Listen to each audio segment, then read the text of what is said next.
Next, we're going to make a chicken piccata, okay, with a real simple lemon caper sauce, okay, and then we're going to make some Larry spaghettini and put it over that, okay. I've got some flour here that we're going to dredge our chicken in, okay, and I've got a couple of chicken pieces. This is chicken breast, okay. I want to talk about this a little bit, okay. They're nice and flat and beautiful, okay.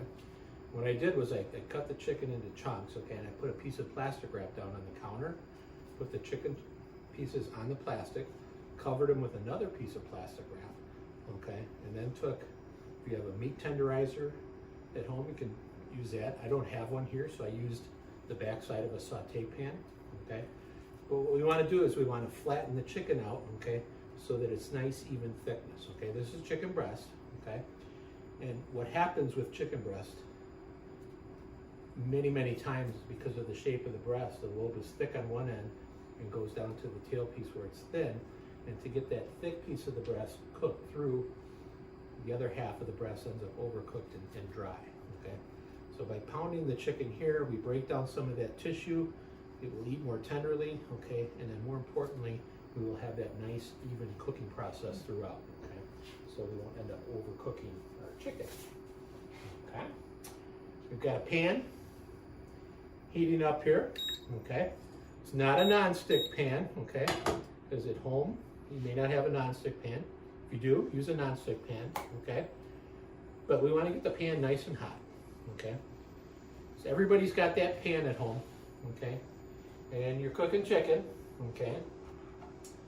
And you put the chicken in the pan, and then we want to go play with it right away too. And usually the pan's not hot, okay.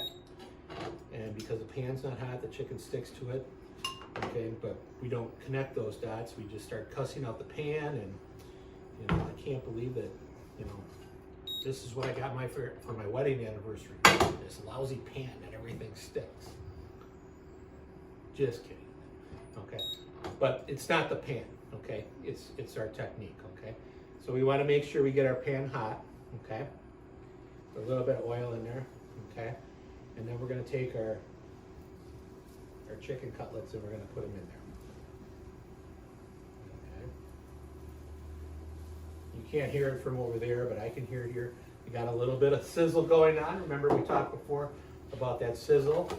That's important. We want that caramelization. Okay. Now the tendency is when we cook at home, we want to play with our food, just let it cook. Okay. If you do get that urge and you play with it, oh, it's sticking. Okay, don't go and dump some more oil in. Okay, set the oil down. The oil is fat, it's calories. You don't want any more oil. You want to limit that oil. Okay, just put the tongs down. Go get yourself a glass of wine. Okay, and let the chicken cook. Okay, at some point that protein will caramelize and it will release itself naturally from the pan. Okay, so while you're sipping, enjoying your wine, your chicken is cooking beautifully. Okay. So, just a couple tips on that because we've all done it, and then we panic and it's usually more oil, and that doesn't fix the situation. Okay, but this is sliding around really nicely in the pan.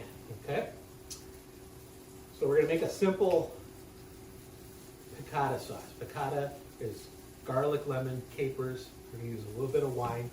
Okay, classically it's a butter sauce. Okay. But trying to make a butter sauce at home and to keep it from breaking, it's a little complicated. Okay, we don't need all that stress.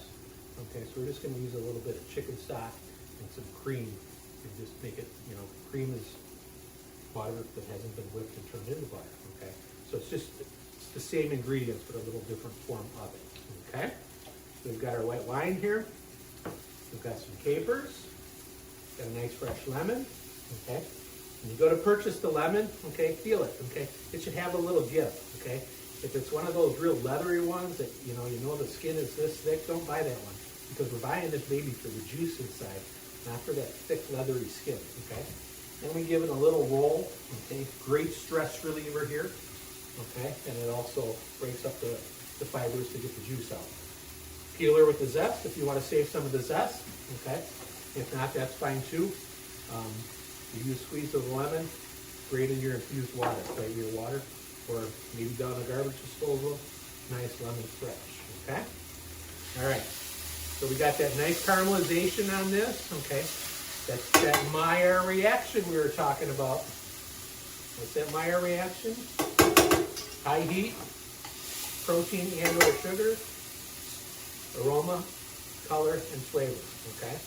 Now we're gonna add some fresh garlic in there, okay? You want to just get that garlic fragrant. We don't want to burn the garlic, okay? Garlic burns, it gets bitter. Okay, so once it starts to caramelize a little bit, get some color on it, then we're going to do what we call deglaze. Okay, just a little bit of that white wine.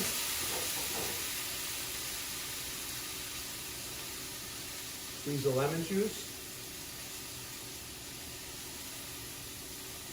Okay, and then we're going to add a little bit of chicken stock. And a little bit of cream. And we're just going to let that come together in a saute pan. Okay. That term I use, deglaze. Okay. That's where what we call the fond, all of that color and flavor that's building up in the bottom of your saute pan.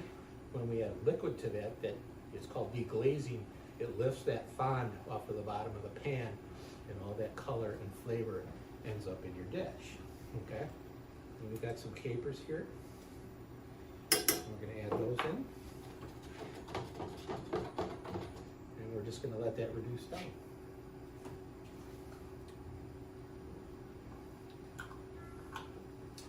A little taste as it reduces. We're going to season this at the end because we're doing a reduction.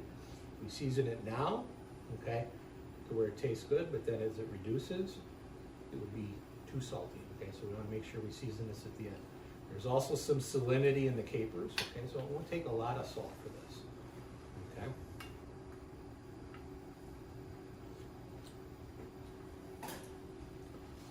It's only going to take a touch.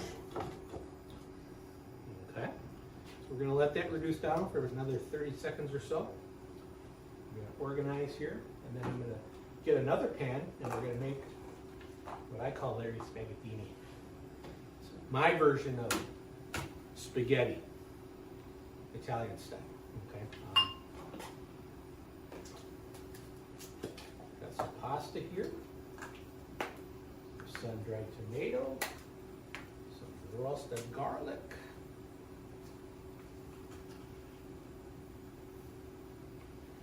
garlic oil, cheese, tomato, okay? So this is ready to come off. We're gonna set that aside over here. Okay, we're gonna get another pan on. Okay, so I've got some spaghetti, use linguine as well. Okay, cooking pasta at home.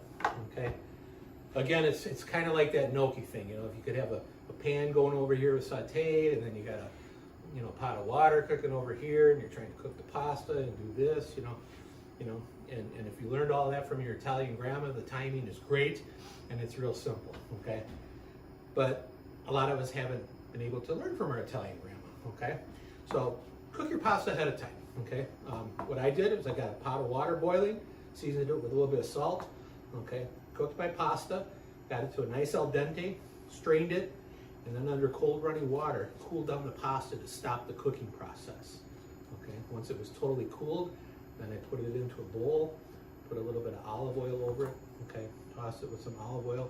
That keeps the pasta from sticking together, okay? Now I've got pre-cooked pasta, stick it in a Ziploc bag, seal it up, put it in your refrigerator. It's good for probably almost a week if you're not getting it out, exposing it to germs all the time, okay? So now we've got this ready to go, and we can reheat real simply in the pan, okay? So we're gonna make what I call Larry spaghetti, okay? Spaghettini, pardon me. Got some whole garlic cloves, okay, with some extra virgin olive oil, okay, I put them in a little pan, covered them with foil, and just roasted them in the oven, okay? So they got nice and caramelized, okay? That garlic, when it roasts, it gets really sweet, okay? And it infuses oil with a nice garlic flavor, okay? So we're gonna use that garlic oil in our spaghetti dish, okay? I've got a Roma tomato here, and I'm actually thinking, you know, there's probably some really nice cherry tomatoes out there right now this time of year. Okay, we're just going to cut this into wedges. Okay, and we're going to get those into our saute pan. Okay, so we hear a sizzle. Got some sun-dried tomato, that roasted garlic. Okay, and I'm going to use a little bit more chopped fresh garlic as well. Okay. And we're going to get that saute going. And again, just like before with the chicken piccata, okay, we're going to let that saute. The tomatoes are going to start to break down. Okay, there's moisture in that pan that'll protect the garlic from burning. Okay, but at some point it's going to start to caramelize. Okay, so then what are we going to do? We're going to deglaze. Okay, a little bit of white wine.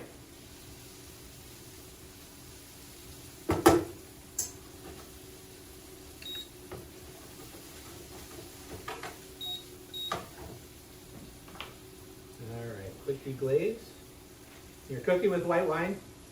The box stuff is fine. Save the good stuff for in the glass. Okay. Then we're going to take some of this pre-cooked spaghetti. Okay. Oh, we'll put it all in there. Paul is hungry. Got some scallions again here. Green onions. We're going to sliver those up. Those are going to be going at the end. There's a festival getting the groceries this morning. I wanted some fresh basil in this too, and they didn't have any yet. And the whole store was kind of, everybody's just kind of wandering around, kind of numb from the holiday rush. So I asked, and it's just like, no, the herbs haven't come in yet. And it's like, okay, well, that's all right. But I do want to mention it that chopped fresh basil on this dish is really nice if you so choose. Okay. And toss that up. Okay. Now that pasta is reheating in the pan. Okay. We'll get it nice and hot. Okay. And that's that Larry's spaghetti, if you will. Okay. Pasta dishes in Italian cooking, it's not the Fazoli's noodles and red sauce like we're used to seeing in this country. It's interesting, simple combinations, okay? And usually not a lot of sauce. It's the pasta and the garnishes with that, okay? So that's heating up. We'll get our plate out.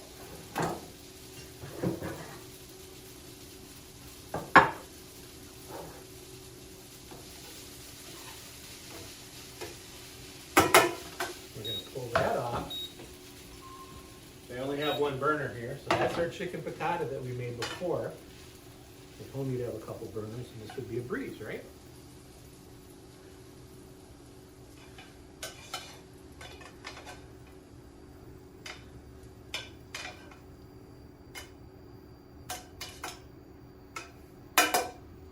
So we put our spaghetti down.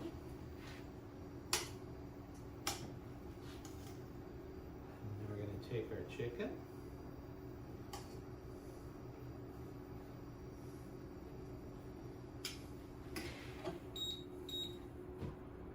Our piccata sauce.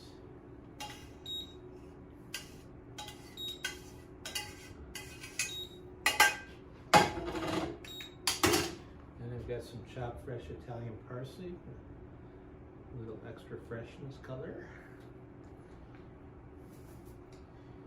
And we're going to shave a little cheese over it. Let's find my peeler.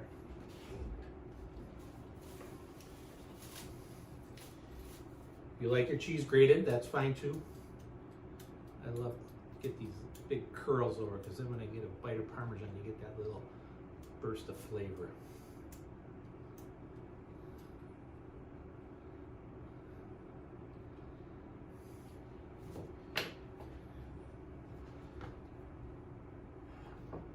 There we have simple chicken piccata you can do at home over Larry's spaghetti. Oh, tripped a little too far. Bon appetit.